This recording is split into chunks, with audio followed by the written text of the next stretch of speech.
na naroon mismo dun sa dokumento na nagkataon na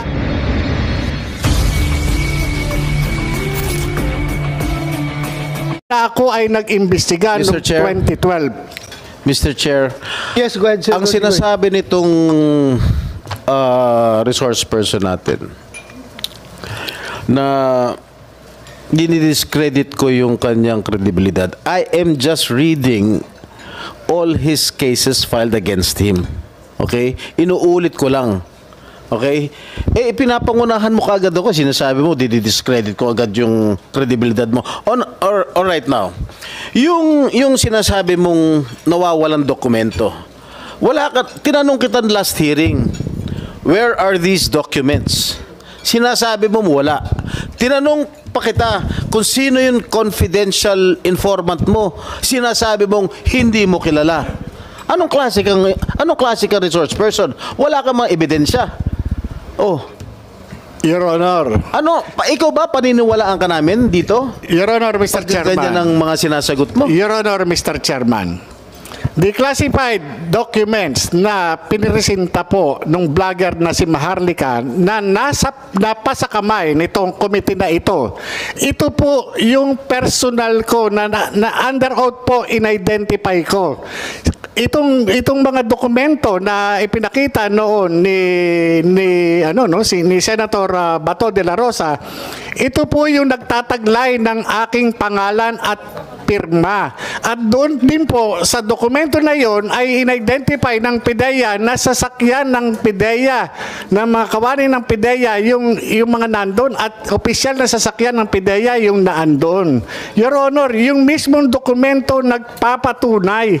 Yun po ay galing ng PIDEA. Kaya nga po nagulat ako nung lumabas po yun eh. Tinanong natin ang PIDEA kung galing sa PIDEA. Ano sagot na? Meron bang PIDEA rito? General Lasso. Yes, si Mr. Lasso. Tinanong I asked you during the last hearing if there is such an existing document. And what was your answer, Mr. Lasso? Your Honor, there are no such documents in PIDEA. Oh, sino nagsisinungal? Sino nagsisinungaling? Di ba ikaw? Your Honor, hindi po ako sinungaling. Eh ano ka?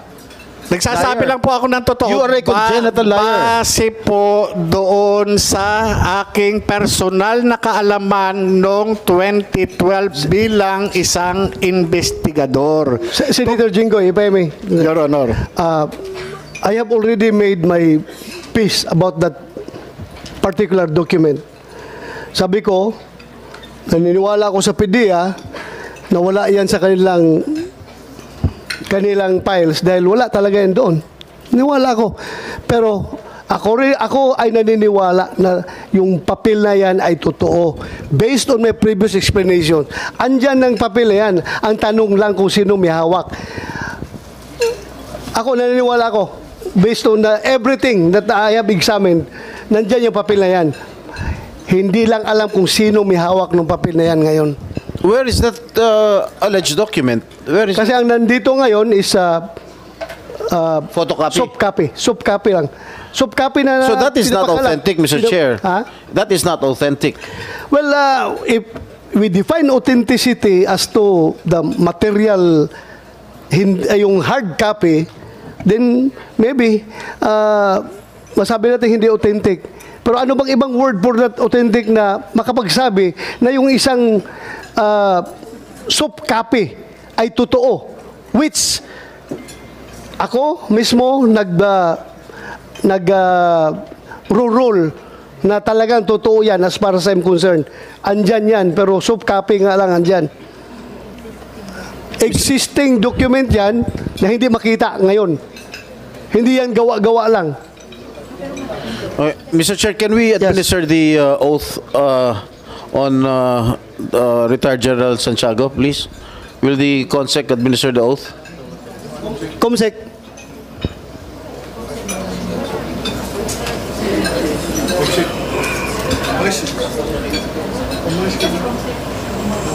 Comsec.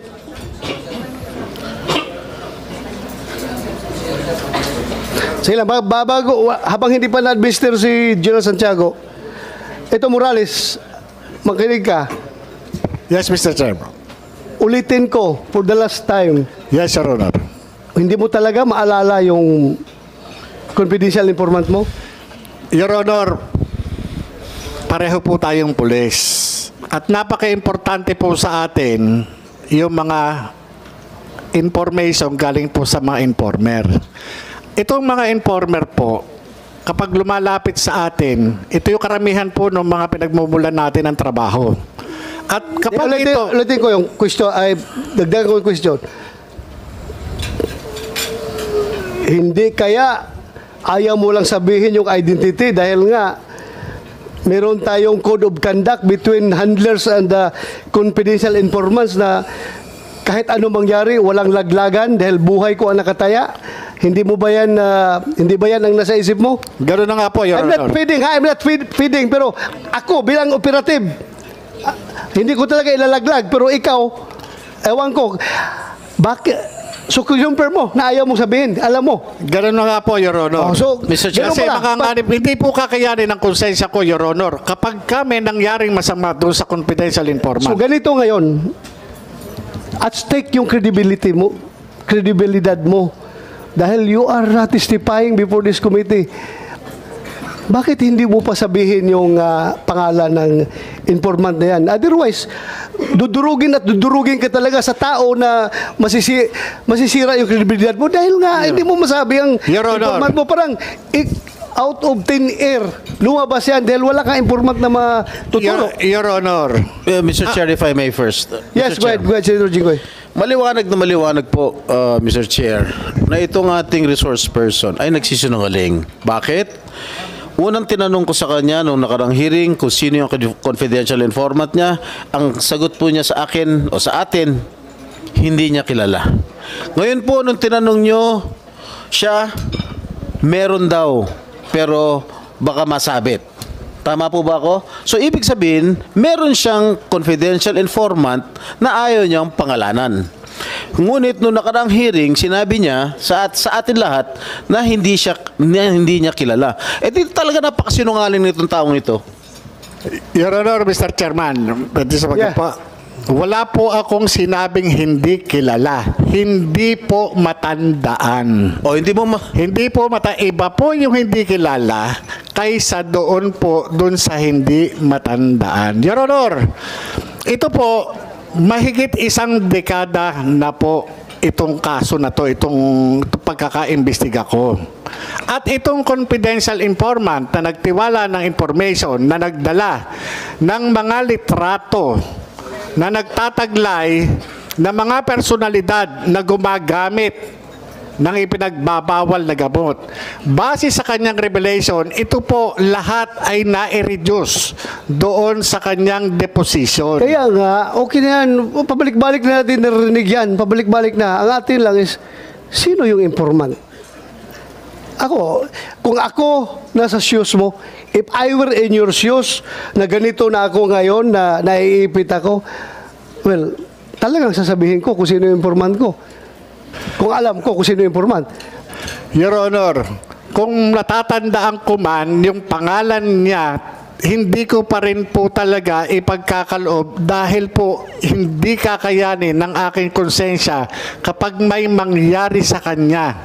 Your Honor. Well, I can give you the assurance that the Senate will protect him or her, kung sino man siya. Sige, huwag kang mag-alala. Sabihin mo, we will protect her. Hindi siya mapapaano. Sabihin mo lang pangalan. Your Honor, classic example na nga po yung ginagawa sa akin. Ako'y investigador lamang doon sa kaso. Hindi po ako akusado. Ngayon po ako po'y nakakaranas ng talagang sa aking pagkatao. Yung pakayang confidential informant. Ako nga po mismo, nano lang ako dito eh. Investigador lang ako, Your Honor. Tumanggap lamang po ako ng information. Andyan na tayo, Morales. Agent Morales, andyan na tayo sa sitwasyon na yan. Andito na lang tayo, lahat-lahat. Nangyari na yung mga dapat mangyari at hindi dapat mangyari. Pero your question is, your credibility is at stake here kung hindi mo maibigay yung pangalan ng informant. I am giving you a piece of advice. Sabihin mo na lang yung pangalan ng informant mo para hindi na masabi na gawa-gawa mo lang yan.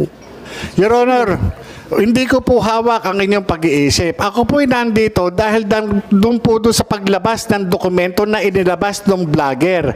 Ako po ay sumulat sa PIDEA para magkaroon ng investigasyon upang patotohanan na wala akong kinalaman sa paglabas. At sabihin sa kanila na itong dokumento na ito ay ako yung nag-imbestiga. Tungkol po dito, ako po yung nag-imbestiga. Ngayon po, patungkol po dyan sa confidential informant na yan, ay patawarin niyo po ako. Kasi po, ito po yung hindi po kakayanin ng konsensya ko kapag may mangyari doon sa confidential informant na mahigit isang dekada na po na hindi ko siya nakita. Okay, ito may nakarating sa akin information galing from other former PDEA agents. Ayaw lang niyang humarap dito sa hearing. Sabi niya, alam daw niya yan dahil sila daw nakahuli nung informant na yan. Ako, just what I received, isi-share ko lang sa'yo. Ang pangalan ng confidential informant na yan na naglaglag dyan kay Marcel Soriano ay yung anak-anakan daw ni Marcel Soriano na ang pangalan ay Ian. Ngayon, yung Ian na yan, patay na. Patay na. So, ang hirap nito mag-trace kung sino yung mga tao na binanggit. Dahil puro patay na yung mga nagbanggit. Yung Ian na yan ay dating trabahante doon sa... Again, alam ko, lumabas rin ito sa vlog ni Maharlika, pero direkta pumunta sa akin yung agent, yung former PDEA agent, nagsabi sa akin. Pero I'm not taking his statement hook, line, and sinker. Kaya sinare ko lang sa'yo na iyan daw yung hinahuli na naglaglag dyan sa activities sa kundo ni Marcel Soriano. That's fair information. Hindi ako naniniwala. Kaya sinare ko lang sa committee na ito para for you to evaluate. Mr. Let's Chair, continue, Senator Jinggoy. unless he names unless he remembers the name of his confidential informant, in my opinion, his credibility is zero. Mr. Chair, I would like to request the COMSEC to administer the oath on General Santiago. Yes, Comsec. Thank you, sir. Please raise your right hand, sir. Do you swear to tell the truth, the whole truth, and nothing but the truth in this investigation, sir? Thank you very much, sir. Please take your seat. Thank you, COMSEC. Okay, Mr. Morales, noong nakarang hearing, if my memory serves me right, correct me if I'm wrong, nabanggit mo si former PDEA Chief, General Santiago, at pinuri mo pa siya. Correct? Yes, Your Honor. Ngunit, meron akong video na medyo, kung gusto natin palabas, na mismo si General Santiago ay kine-question ang iyong integridad. General Santiago, kailan po nakuha itong video na ito at bakit nyo sinabi na his integrity is questionable? Mr. Chairman, Your Honor, magandang tanghali po sa inyong lahat. Medyo, because of my age, medyo hindi na ako as a matter of fact, hindi ako interesado sa hearing na to eh. Kaya lang, hindi na ako makapanood ng Netflix. Puro PDEA leak. Sabi ko, teka, kaya nung imbitahan ako, sige, pupunta na ako riyan. Meron din isang nagpunta sa akin na sabi ko, without my knowledge, sabi ko, wag mo na akong idamay dyan. Yung pala, ini-record niya yung aming conversation, which he showed sa vlog. Yung si Cap Nino Barsaga ba yun? Sabi ko, wag mo ko idamay niya. Nagulat ako, inilabas niya bigla dito sa YouTube eh. Ngayon, ang malalim kasi itong pinagmumulan ng problema ng PIDEA. Historical home problema nito. Ang pinapalabas dito, kami mga sinungaling. Romy Enriquez, pwede Mr. Chairman, i-address ko si Romy. Ikaw pinapalabas mo, mentionin mo na akong Director General noon. O pagkatapos sinasabi mo, pababalikan ko kayo kung nakakaintindi kayo ng organization. Hindi ako nag-iimbestiga sa inyo. Meron legal service. Kung ano man ang resulta, nire-review ko yan at pinipirmahan ko kung approve, disapprove. Kung nag-appeal ka sa civil service at nakalusot ka, di buti sa'yo, good for you. Pero huwag mo akong sisihin na itatago nyo pa kung sino director general nyo. Ha? Hindi, patapusin mo ko. You do not address me, address the chairman. Para matuto naman kayo ng protocol. Daldalan ngayon, daldalan dito, hindi nyo i-address ang chairman eh. Ha? Huwag nyo akong ituro na hindi ko alam. Noong time na yan, Mr. Chairman, ang tao ng PIDEA galing NARCOM. Iilan ng taon si General Abinido nag-organize yan. Out of the 1 billion pesos, minagastan 500 million, yung 500 million ginamit ni General Abinido para i-organize ang PIDEA. Para i-organize ang PIDEA. Yun ang minana ko sa kanya. Kaya nabuo yung PIDEA because of General Abinido. Ngayon, yung mga tao dyan, mga galing narkong, maramihang pulis, nag-issue ng... PC, sir. PC, INP. NARCOM. NARCOM. Pagkatapos, ang nag-issue ang ating presidente, former President Gloria Macapagal Arroyo, na i-recall lahat ang pulis. Alam nyo, natira sa akin 100 persons. Karamihan, admin. So, ano ginawa ko doon? I grew up as an intelligence officer. How can you operate nationwide with 100 people? Kaya na-recruit dyan sila Romy Enriquez, si Agent Morales. Dahil we doon na 100 people, kaya forced to good kami na mag-recruit ng tao. Ang masakit noon, nakalustot daw siya. Ang sinisisi niya, mahina ang PIDEA. Di ba binanggit niya doon sa hearing dito? Kasalanan ng PIDEA, mahina yung nagre-recruit eh. Nakuha na siya, may kasalanan pa yung ahensya. Pagkatapos, nadesisyonan yung kanyang mga cases. Anong nangyari doon? Nag-appeal sa Court of Appeals. Nag-appeal sa Supreme Court. Sinasabi niya, mali. Ano ba yung mga tanga ba yung mga justices natin? Will that be acceptable to anyone here na yung palang mga justices natin, puro tanga? Base yung sinasabi niya. O pagkatapos may nagsabi pa sa akin, hindi naman abogado yan si General Santiago eh. With due respect sa mga lawyers dito, marami abogado eh. Ha? I grew up, hindi ako intelligence officer. I never had any formal, ayan, nandiyan si General Angkan. Wala akong formal intelligence training. Ba't mula tinyente akong hinahawakan ko puro investigation, intelligence? Name the Armed Forces units, Unified Commands. Tingnan nyo kung ano trabaho ko. Kung hindi ako operation intelligence. Until I retire, nag-PIDEA ako intelligence. PIDEA is intelligence-based. Hindi mo naman kailangan. Kinuwestiyon pa ni ex-agent Morales, si Derek Carion. Hindi naman chemist yan eh. Nakalimutan niya, si Derek was director ng laboratory service. Ang tao niya, yung mga chemist. So, porque hindi ka abogado, hindi ka na pwede. Ang tagal ko nag-handle ng cases. Hindi ako perfect one, nagkakamali rin ako, pero hindi po pwedeng i-insultuhin ka nitong mga tao na to. Ano ba naabot nyo? You may be somebody, but I'm everything. You may be something, but I'm everything. Based on my experience. Huwag kayong mga insulto ng kapwa nyo rito. Makinig kayo at irespeto nyo yung protocol. Before you speak, sasabayan nyo. Humingi kayong permiso sa chairman. Mr. Chair, if I may. Yes, go ahead, Chico. You have the floor. Yeah, General Santiago, naging tao niyo ba itong si Morales? Nakasama ko nga yan. Ang problema, kaya pinapatingnan ko yung organization. Itanong natin sa kanya kung anong level siya doon sa ladder. Sa organization, may ladder yan. Kailan po kayo naging PIDEA Chief, General?